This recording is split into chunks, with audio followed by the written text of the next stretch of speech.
On retrouve en direct Pascal Chanvert, président de l'association des directeurs au service des personnes âgées. Bonsoir. Est-ce que la situation de l'EHPAD de Cornimont est isolée? Y a-t-il d'autres EHPAD où la contamination est aussi forte? D'abord, si vous permettez, je tiens à vous dire qu'ici à Saint-Maur, on vient d'entendre les Saint-Mauriens autour de la résidence de l'abbaye qui applaudissaient l'ensemble des professionnels, et il faut qu'ils applaudissent les professionnels des hôpitaux, des cliniques, mais aussi des établissements personnes âgées et des services à domicile, parce que ça nous fait extrêmement chaud au cœur. Deuxièmement, j'ai évidemment une pensée pour tous ces résidents qui sont décédés, pour leurs proches et pour les salariés, parce que c'est extrêmement difficile à vivre quand on est salarié dans un établissement et qu'on connaît un drame comme celui-ci. Troisième élément, bien sûr, pour répondre à votre question, oui, il va y avoir des cas dans les établissements pour personnes âgées. Jusqu'à présent, on voit que l'immense majorité des personnes âgées qui sont décédées en France étaient à leur domicile, mais il commence à y avoir des résidents qui vivent en établissement. Il y en aura, c'est assez inévitable. Nous sommes dans une guerre contre un affreux virus et il frappe aussi les établissements. Dans les établissements, c'est évidemment beaucoup plus spectaculaire parce qu'en très peu de temps, il peut mourir 5, 10, 20 résidents. C'est effectivement spectaculaire. Pour autant, il faut bien savoir que les résidents meurent à domicile et en établissement et il faut donc protéger toutes les personnes âgées et accompagner tous les salariés. Et est-ce qu'on a une idée de la propagation du virus dans ces établissements? Est-ce qu'on procède à des tests systématiques de coronavirus? Alors, il n'y a pas de test systématique.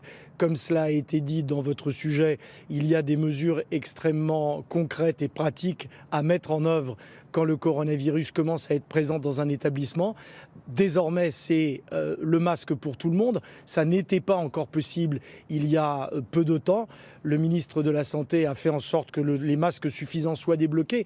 Il faudra régler la situation à domicile parce que les distributions des masques pour les services à domicile par le réseau des pharmaciens ne fonctionnent pas. Ce n'est pas, je n'en veux pas aux pharmaciens, c'est une réalité. Je pense qu'il faudra trouver d'autres distributions, d'autres modes de distribution pour les services à domicile. S'agissant des établissements, donc il y a des procédures extrêmement strictes. Elles sont appliquées quand elles le peuvent, mais parfois c'est trop tard.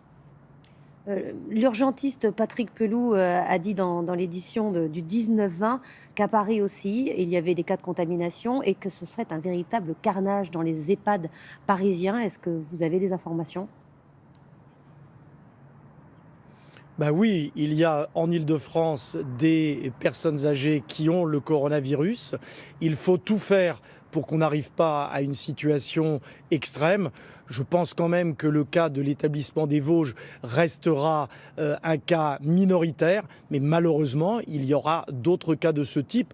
On paye ici un problème français depuis très longtemps, c'est l'insuffisance du nombre de professionnels dans les établissements et les services à domicile.